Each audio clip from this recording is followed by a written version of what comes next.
What's going on, guys? Welcome back into the channel.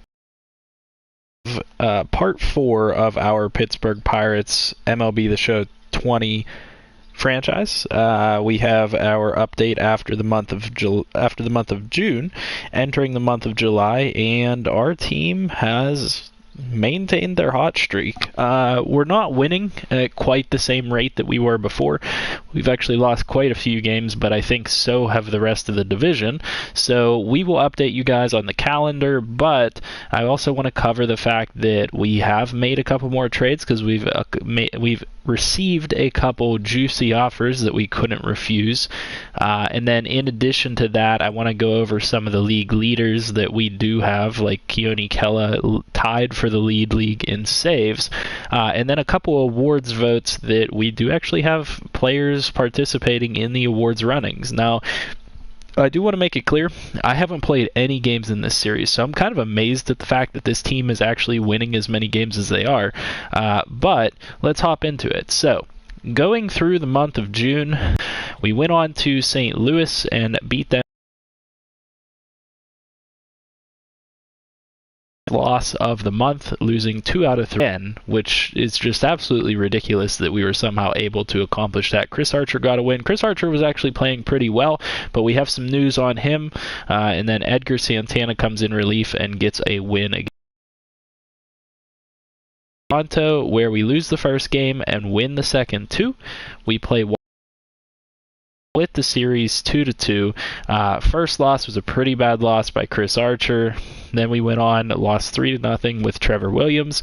And Mitch Keller, who has been a bright spot for us so far this season, has performed really well and got a win. And then Chad Cole, who has been another absolute stunning player for us this season, is 8-1 on the season after that win in Washington. Then we go to Milwaukee, where we actually lost the first 2 games and picked up a win in the third game with Mitch Keller. And then we actually just played Colorado twice, where we won both games. Edgar Santana picking up a win in this game. And then, as you guys can see, that's what I'm going to pronounce it as. If you guys know that it's pronounced differently, leave it down in the comment section so that I know.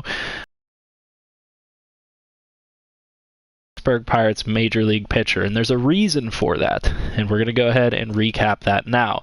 So, we were actually offered a ridiculous trade where,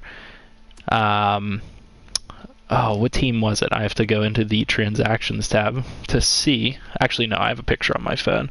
It'll be quicker to do that than to go into the transactions tab. But we were offered a trade that I simply could not refuse. We were offered by the Angels, actually, for Chris Archer straight up. They offered us Brandon Marsh, who is a 21-year-old, 66 overall, a potential player. There's very high potential that one of these 2 players, Travis Swaggerty or Marsh, is going to end up starting for us at some point this season. Currently speaking, Jason Martin is starting in center field, but there are some potential changes coming with that. And the reason that Martin is starting in center field is because Gerard Dyson was traded away as well. So I actually have a picture of that trade that I need to recap for you guys. So in this trade, we actually acquired, let me go ahead to my relief staff, because we acquired a relief pitcher in Hunter Harvey, who I have to find. He is a potential reliever. We acquired Hunter Harvey as a really nice relief prospect for us. Relief pitcher Dylan Tate, who's down here at the bottom, a B potential relief pitching prospect, 25 years old, has a little bit of potential. This is from the Orioles, of course. And then relief pitcher Andres Gonzalez was that who I traded away? Acquire Hunter Harvey, Dylan Tate, and relief pitcher Andres Gonzalez. Where is he at? Did I miss him? I'm a little confused. I don't know where he went. But in any case, maybe I ended up switching him. I don't know. I'm not seeing him. If you guys are seeing him, let me know. But we acquired a couple relief pitching prospects essentially in return from the Orioles for Gerard Dyson, Blake Cederlin, who's a relief pitcher for us, and Dave Grady, who is a relief pitcher for us. So we swapped relief prospects and gave them a starter in center field, which they actually kind of desperately need MLB level starters. Even a lot of their prospects aren't MLB ready yet, so they wanted that trade, and so we went ahead and made that, where we got a couple nice relief pitching prospects, which, I think just getting Hunter Harvey alone made that trade worthwhile, but we were able to sneak in a couple more valuable picks there for us, which was really nice. And that trade was really important because, and both of those trades were really important because they allowed us to call up players that I have been desperately wanting to bring up for MLB action. So as you guys can see, in right field we have JJ Bleday, and then the rookie Isaiah Larkin, who has just been playing insane. Made up rookie that just happened to be on the roster that we haven't really decided what we're going to do with him yet. I will update you on my trade block. He's one of the players that's on my trade block because I wouldn't mind trading him away. Center fielder Jason Martin, that allowed him to come up to the MLB because he was batting really well in AAA and just playing really well. And so I figured, you know what, it's worthwhile. Let's bring him up. And as you guys can see, that I think was the right decision because he's batting .304 for us in 46 at-bats, has 4 home runs and 3 steals.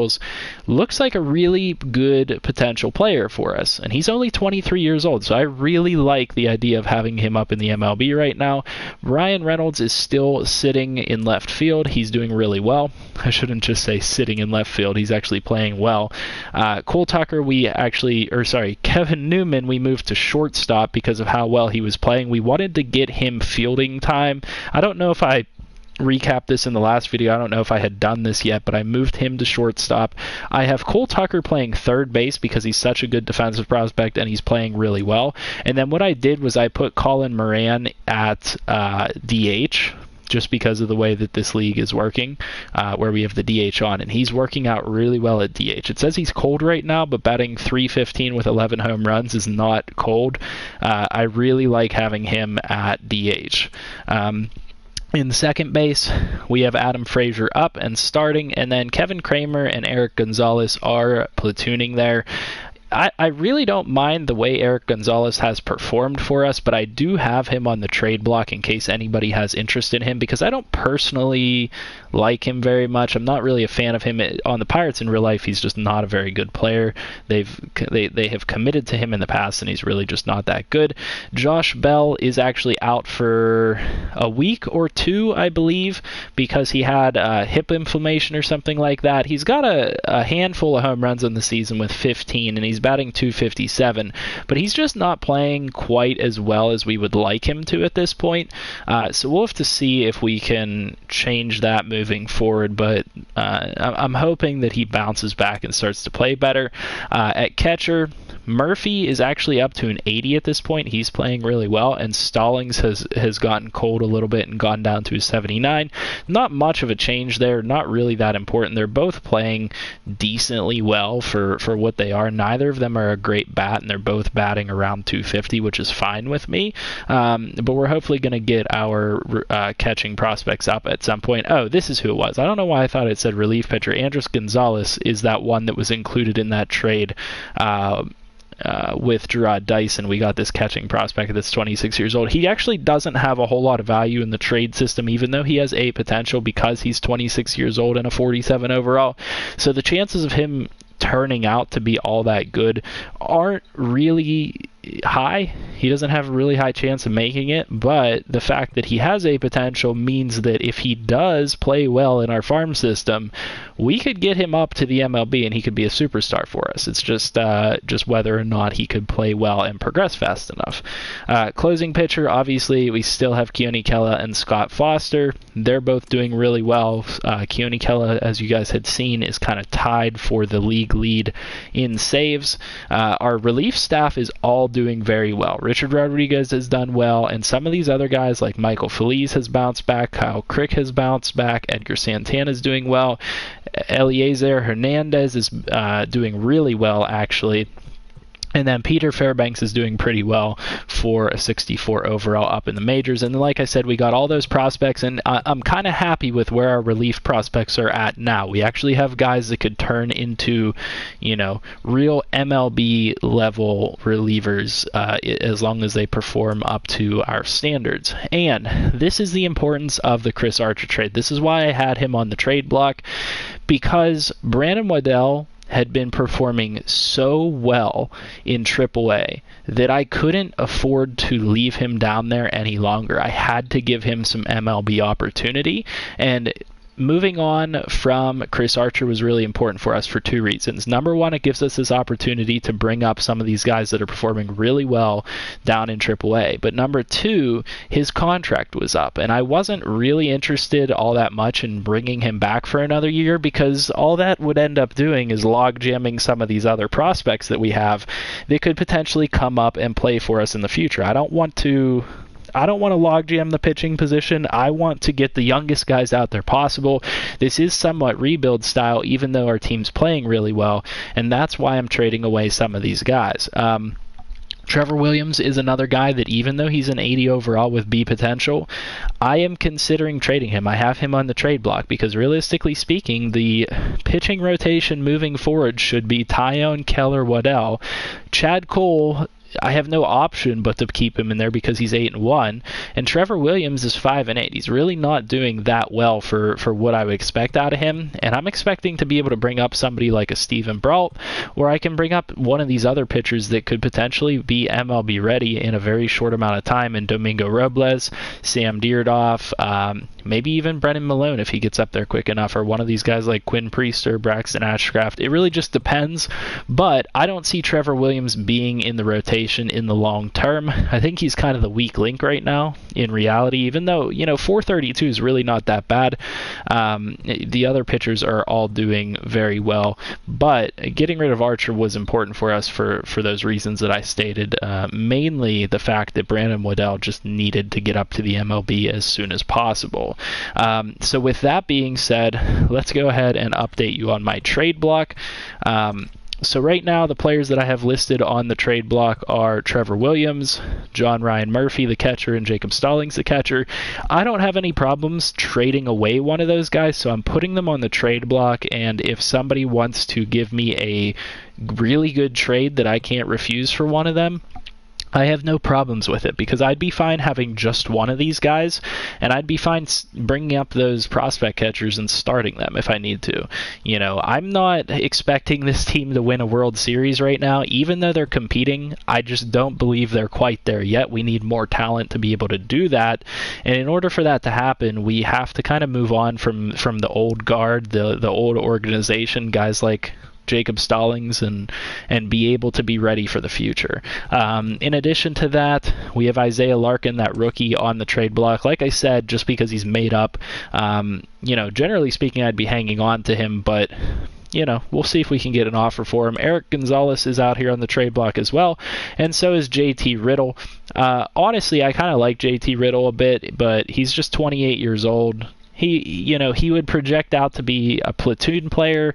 His bat's not all that good. He's a good defensive player, but his bat's not all that good. So for my perspective, for what I want as a platoon type of player, he's just not going to be it.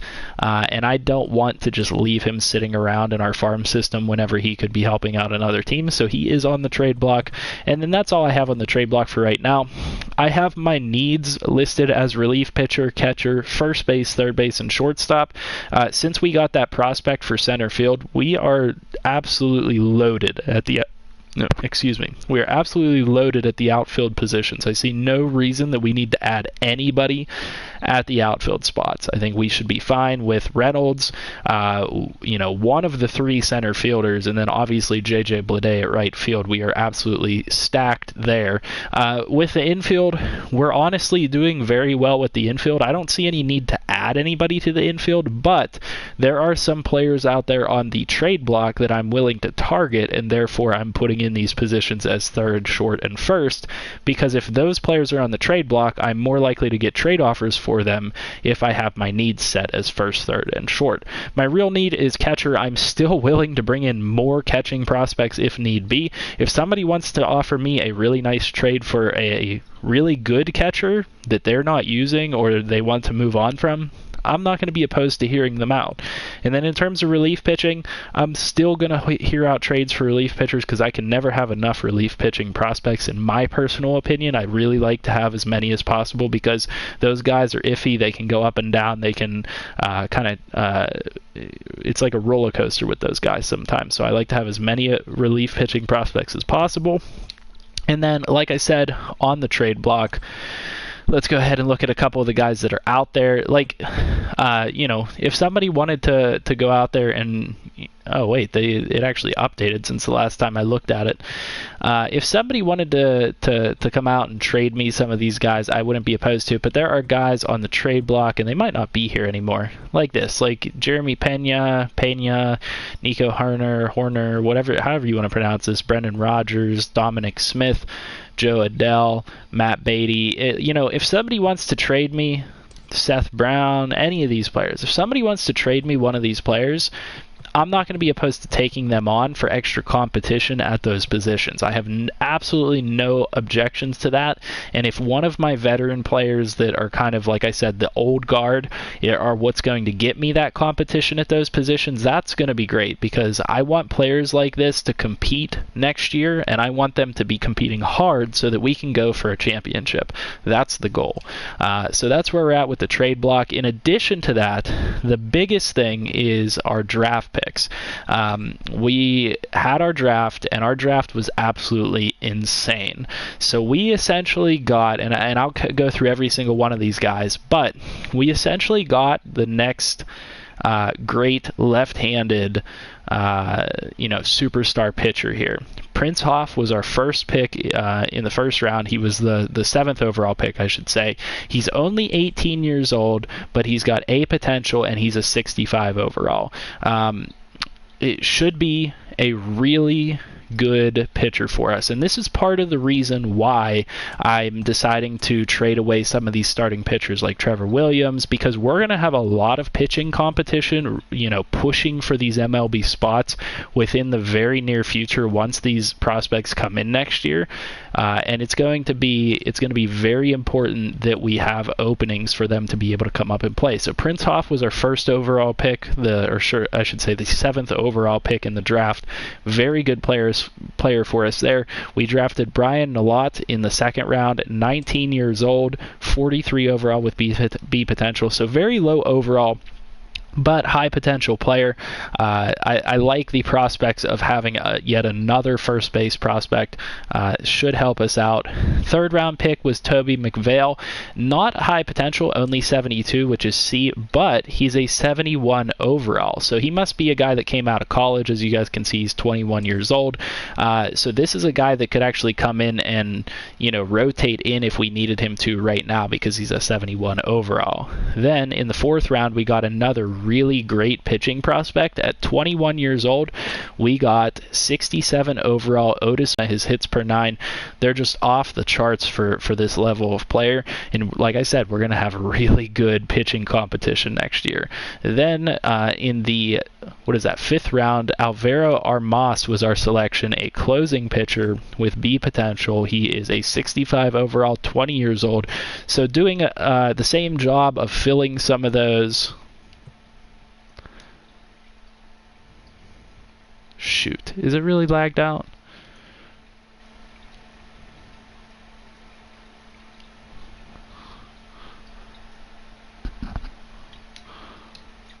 Okay, I don't think it stopped broadcasting. I think that it just cut out there for a minute. It was telling me that my internet connection wasn't good enough at the moment. So as we were saying, Alvaro Armas, a 20-year-old closing pitcher prospect, B potential. It just adds to that bullpen that we were trying to improve. And I know that we added probably too many pitching prospects, but I feel confident that this was the right move. We just took the best available players that we could find. Julio Carrera in the next round is a 50 overall C potential, really good velocity, so I think that he maybe projects out in the long distant future as a potential rotational player for us. I just think that he looks like he could be good. Another left-handed pitcher. This was the key, was we were really looking to add some left-handed pitchers to the team, and so like you guys see here, Alvaro Armas is a lefty, Julio Carrera is a lefty, Prince Hoff was a lefty. In the 4th round, we couldn't pass up on Otis Matthews. I think there were a couple other lefties that we had thought about drafting, but I knew that this guy was going to be good, so I couldn't pass up on him. And then in the final round, we got Scott Rasmussen, a 19-year-old starting pitcher with 71 potential. He's a 71 overall, so another guy that could come in right away for us and play. In my opinion, a really good draft class that's going to help us out in the future. It's going to push the rest of our talent to be better. We're going to have a lot of competition, and I think next year is going to be a really interesting season for us. It's going to be really interesting for you guys to watch because we're going to have so much competition going on, and we're going to be competing for a title. So that's where we're at with our draft picks. What else did I want to update? I wanted to update the awards, and let me check to make sure that we are still live.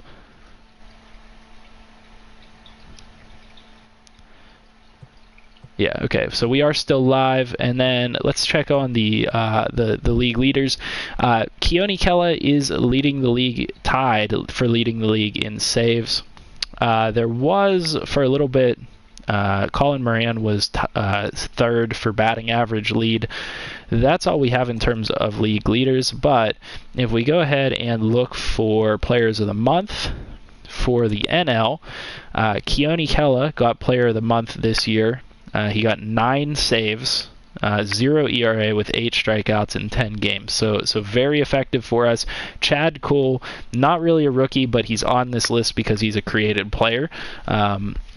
So Chad Kuhl got Rookie of the Month this month, and then for the prior 2 months before that, I wanted to show you guys that Isaiah Larkin, that rookie that's in the outfield, got Rookie of the Month both of those months. So we do have a lot of potential going on here with this team. And then in addition to that, for the awards votes, we have where are they at? Rookie of the Year, Isaiah Larkin and JJ Bleday are the top two of the top 3 candidates for Rookie of the Year. I'm really hoping that JJ Bleday can win this. I'm hoping that he can, improve upon his performance moving forward. But this is just another note to keep in mind with this Isaiah Larkin guy. If we want to trade him away or if we want to keep him around, he really is a very good player for us so far. Very well-rounded, very good defensively, and actually very good offensively. So really interesting to see that these 2 players are here on this list. And then I believe in addition to this, we had a Gold Glove for second base. Adam Frazier is in 3rd place for this with a .997 fielding percentage. Very good. 114 putouts, 186 assists, I believe is what that stat is. And then for 3rd base, this one surprised me a lot that he's even on this list, is Colin Moran with a .986 fielding percentage, 25 putouts, and 119 assists. Doing really well for Colin Moran. I mean, he's not known as a defensive player, so I might consider moving him back to 3rd base instead of Cole Tucker. We'll see. We got a lot of competition going on in the infield right now, which is really good. We have a lot of players up in the infield that are doing really well, and as you guys can see with the lineup, everybody's doing above what I would have expected them to. Kevin Newman's playing really well, Adam Frazier playing really well, Reynolds, Moran, JJ Bleday underperforming a little bit for right now, but his overall has gone up still. He's getting increases in his stats and whatnot, so that's nice to see. Kevin Kramer not performing as well as I would like him to. I believe he was performing a little bit better, so I might send him back down to AAA. Jason Martin is up here now and doing really well. Jacob Stallings is in a bit of a slump, but not playing all that poorly. And then John Ryan Murphy actually doing decently well, and he's subbing at 1st base right now for Josh Bell while he's out. Eric Gonzalez batting well, Isaiah Larkin batting well, and then Cole Tucker playing really well himself. So that's where everything stacks up in terms of our team. Let me just scroll through here and see if there isn't anything else that I am forgetting. We talked about the draft picks, all-star voting. We have Kevin Newman. Let me see if I can find any Pirates on here. I'm assuming that we have a couple that are in races. So Jameson Taillon's getting voted on a little bit, Chad Kuhl a little bit, and I'm assuming Mitch Keller's in here. But when you look at the list, they're really low on the list. They're probably not going to be all-stars. For the relief pitchers, I don't think we have. Oh no, we do. Richard Rodriguez is in here. So is Eliezer Hernandez. So we might have some all-stars in terms of the relief staff, which is really nice to see.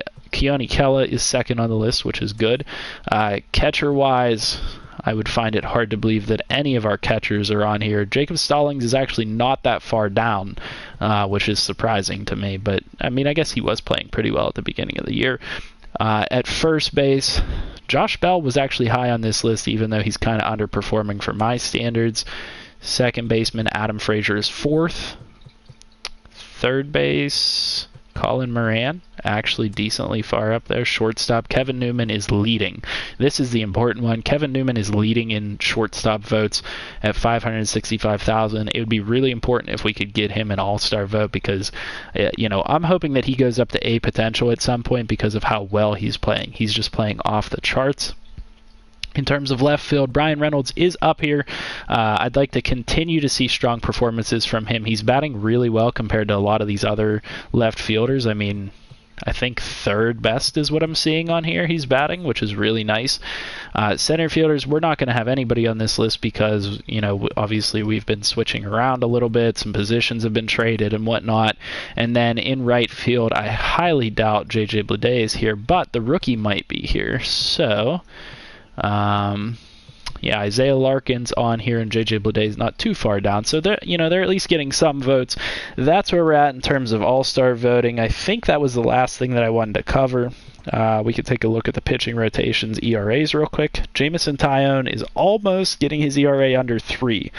I'd really like to see him get his ERA under 3. Trevor Williams at 4.32, not all that bad. Could be better. Mitch Keller doing well for a rookie at 3.76, at least what I would consider a rookie. I don't know if he's technically by MLB standards still a rookie. Chad Kuhl with 3.41 ERA and 8-1. That's the really important stat, is that he does not lose. He's an 8-1 pitcher right now, which is just absolutely insane for what Chad Kuhl is. And Brandon Waddell is 1-0 after his first start.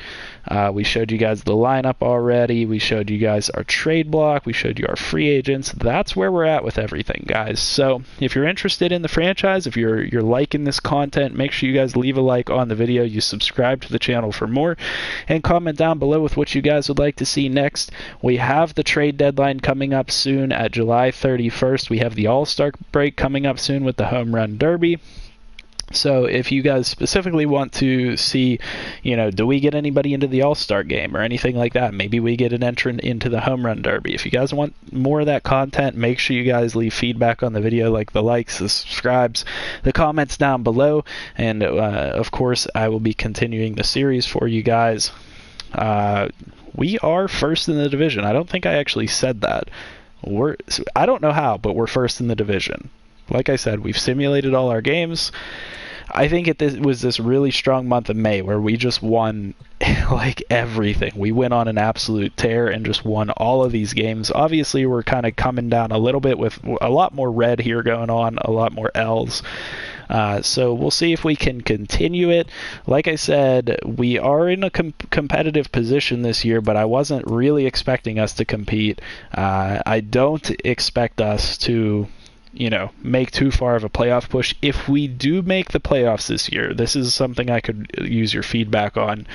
If we do make the playoffs this year, which is looking likely at this point, what do you guys want me to do? Do you want me to play the games? Do you want me to simulate the games? I personally am leaning towards simulating the playoffs for the first season just to make it fair. And then in the second season, when we're actually playing, if we make it to the playoffs, which I highly think we will in the second season, I will definitely be playing those playoff series, trying to get us a World Series. So let me know all your feedback down in the comment section. I'll see you guys in the next video. This has been the bonus video for today, which is a part 4 of our Pittsburgh Pirates franchise. Have a good one.